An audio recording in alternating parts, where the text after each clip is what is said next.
So let's start with, what do you do and how long have you been doing it? Well, we are a real estate brokerage primarily. We do have a property management arm as well. And we have about 35 or so associates. All are 1099. I do have a couple of W-2 earners. But for the most part, it's independent contractors. Okay. And when I did my research, you've been in real estate a long time. Yes, I have been doing this for about 30 years now. Okay. Wow. So how do you structure your team? Well, there isn't a formal way of doing it. When you work with 1099 labor, independent contractors, you have to let them sort of find their path and sort of settle into where they're most comfortable. So I try not to be too stringent upon them and forcing them into one area of expertise or showing up at the office a certain time or anything. I just pretty easy with them. But they ultimately do work well with me, and we figure out the right way to be, with one another. And I have some people that are more heavy into office. I have others that are more heavy into residential or industrial or retail or multifamily. And others just do management, apartment leasing, so it's kind of where their expertise is strongest. But I try and play into their expertise. I try and push out what makes them unique. And most of them have experience in other areas. So we try and lead with that. So if someone has a hotel background, they're more likely going to be a better broker in that world of hospitality. Or we have others that are in restaurants. And so we push that expertise out and try and lead with that as much as possible. Makes sense. A lot of real estate companies their brand is the company. It's not necessarily the agent. But with us, it's the agent that's the brand, not so much the company, if that makes sense. I really try and make my associates have their own unique offering to the world so that they're able to differentiate themselves from everybody else. And how do you help them build that? How do you support that? Well, we start with their background and we lead with their expertise. So what I like to do is focus on what really sets them apart, and I put them on transactions that are going to be more in line with their background. Okay. And then I celebrate them.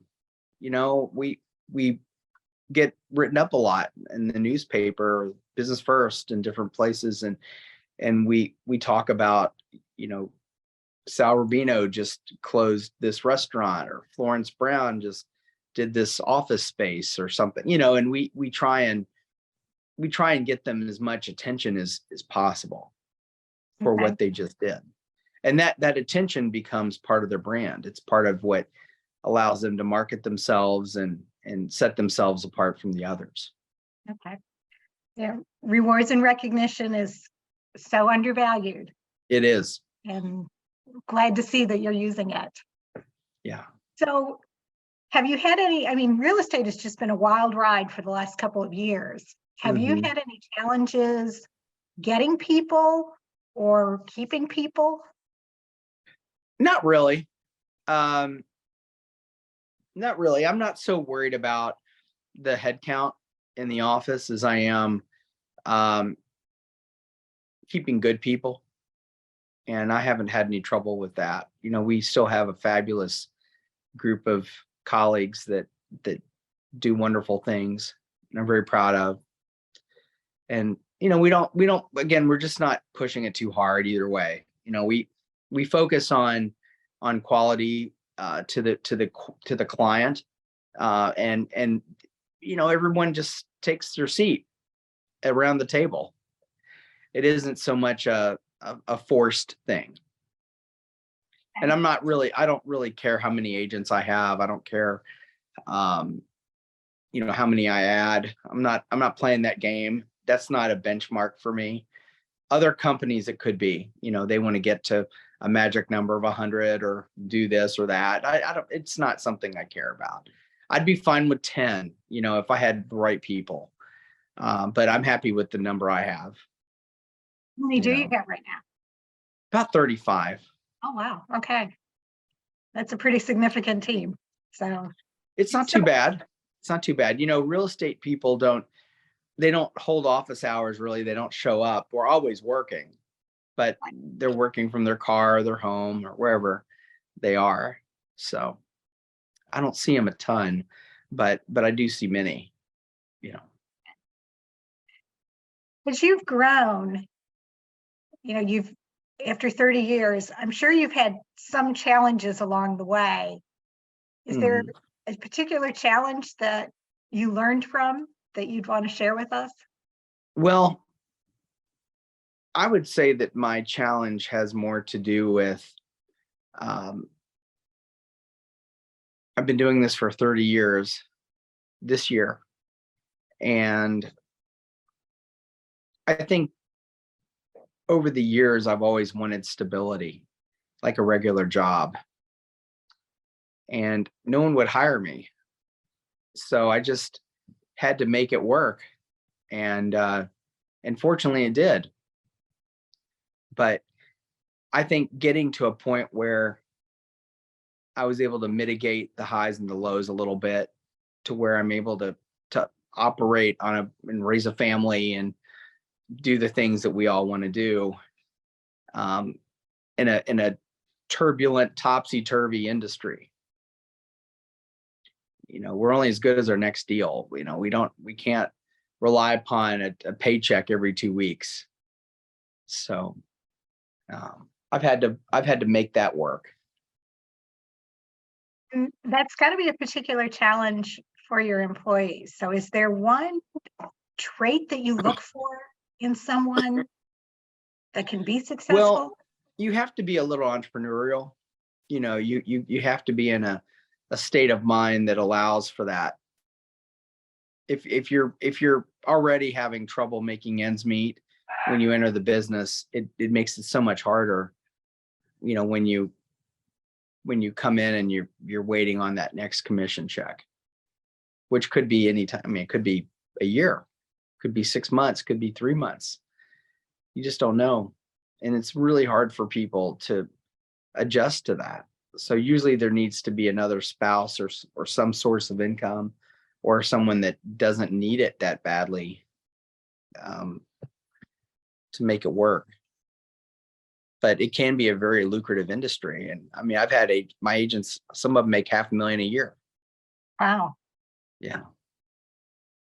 So what do you think is the main motivator for your agents? Well, everyone loves what they do. They love helping others. We are, I like to say, we're a specialty, sort of niche-based business in a commoditized industry. And what I mean by that is we're not chasing the 4-bedroom, 3.5 bath house listing like a lot of the agents in this market are. We're more focused on the long-term representation of a client, and we fulfill all avenues of their needs. So we will get involved in the commercial, we'll get involved in the residential, we'll help with estate planning. We have expertise in that area. We'll help with business acquisition or disposition. We do sell businesses. We also can handle investment properties and everything pretty much. Explains why I we see love your it all. signs all over town. Well, and maybe it's an ADHD problem, but we do love the opportunities that this offers. And I like to say that we lead with the flesh and blood, not the bricks and mortar. I like that. Yeah. That's great advice for somebody Yeah. who's trying to grow people and grow their team. Yes. Thank you. Tell me, where's the company going in the future? Well, that's a great question. I'm not really sure. I mean, we like to be malleable, so that we can handle the ups and downs of the industry. So I would say that most likely we're going to continue doing what we've been doing, which is not trying to put ourselves in a box, but let us evolve with the changing needs of the customers and the industry. We'd like to do more investment type stuff. We'd like to get more involved in putting together transactions beyond just a purchase and sale of a real estate, property. We love businesses. I could see us creating some real estate funds because we have great visibility of the industry, and we're not just pigeonholed into one area, such as multifamily or industrial. We're kind of all over the place. So I don't know. I think that more of the same, but it really depends on where our customers want us to be. So if you're talking to someone who's looking to grow their team and get solid, reliable people the way you have, what advice would you give to them? Well, I think the main thing is be good to them. Don't be stingy, don't be parsimonious. Give them a little bit more when you can. Let them win. Let them get the recognition. Spread the wealth. Don't just hoard all the listings or the properties or the opportunities. I try and bring someone on to almost every deal I do. Now, that doesn't mean they have to reciprocate. It's nice when they do, but they don't always, and that's fine. My name's on the door, and I need to do that. I need to be able to spread the wealth a little bit. So I try to as much as I can. And my recommendation is, if you're going to be the person that has the name on the door or has a title, and you're in my kind of industry, you have to let your colleagues win. And your objective needs to be not being the number one or income earner in the office, which I would say I'm probably not. Well, it sounds like you're doing a lot of other things, though. I couldn't be happier. I want my people to win. I love that. And the Engage and Grow program, that's one of the things that we do is teach leaders how to have that mindset so that when everybody wins, the organization wins, the team wins.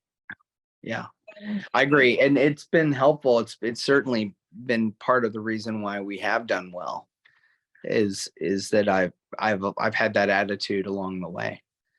But it's had to evolve. I mean, it didn't immediately happen that way. In fact, I never set out to be a brokerage with a lot of people. I was just trying to survive myself. But I've learned over time, you just have to relax a little bit and let it be what it's going to be, and let people sort of fall into the right spot that's comfortable for them. Well, I really appreciate your thoughts and your comments, and I know our viewers and listeners will too. Thank you. You mentioned change and constant change, and I do have a book on change management and dealing with people. I'd love to send that to you as a thank you. Sure. Thank you. And any other closing remarks you want to add? No, I think the main thing is we're in a weird time in business, and economy and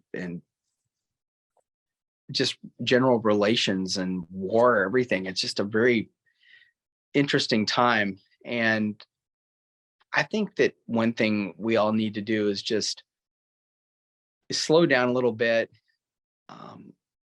not get too worked up about any one thing, just take it as it is and be malleable. That's really the secret of our success is we've allowed the market to sort of gently guide us into certain areas that we haven't been before. But it's been great because a lot of the other more rigid businesses and offices around town that we consider competitors have tried to stick to what they know and what they're and they've kind of missed opportunities by not being more, as I say, malleable, by being a little bit, go with the flow kind of attitude. And I think as an employer, that's also an important comment because people individually mirror the industry sometimes, and you need to let them deal with their own issues and their own family challenges and what's happening in their lives. The way the industry is going through its changes, and across the board, you just need to be a little lighter on those relationships and try harder to find the best in them.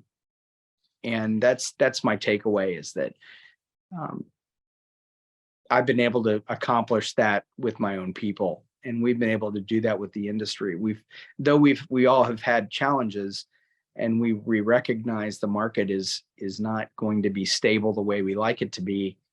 We found areas that we can excel in those pockets of insecurity. Are you a little bit of a risk taker? Well, I would say by virtue of where I am in life, I have to be, but I don't think I don't think I set out to be that, but Okay. I have no other options. I mean, no one would hire me. So, I find that hard to believe, but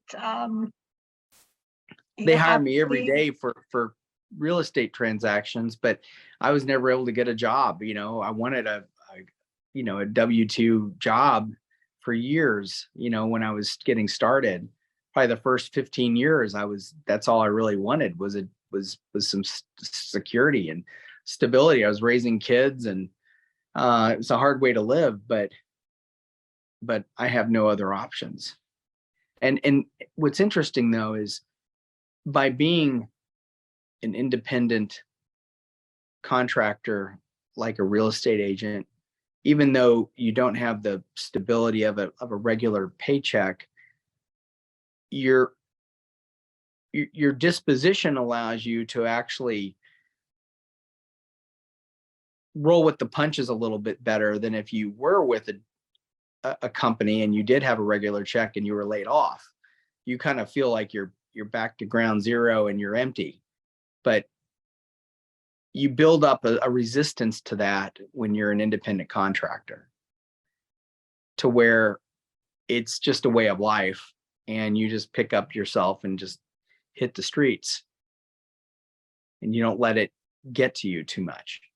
A lot of times when my friends lose their jobs and they're making a W-2 income and nice company, nice benefits, and then they end up with some termination agreement of some kind, it's devastating. And it's honestly, sometimes it's almost impossible to recover from it. It's a major blow to the ego and confidence and everything else. But when you're an independent contractor like us, it's just part of your life. So you must believe there's always another deal around the corner. There always has been. Yeah. Well, clearly it's working for you. So if somebody offered you a W-2 job today, what would you say? I would refer to one of my friends that lost theirs. Honestly, I'm happy where I am. It didn't happen overnight, but you know, it's certainly gotten to that point where I'm comfortable. Well, I'm so glad to hear it, and Thank you. love learning about you and your team and Well, how you thank you. connect with them. So that's I been a appreciate pleasure. it. I've enjoyed speaking with you. Thank you for your time. Well, thank you. And I'll be sure to send you the link to this recording when we post it so that you can share it on your channels as well. I appreciate it. Thank you so much. Thank you. Have a great day. You too. Bye.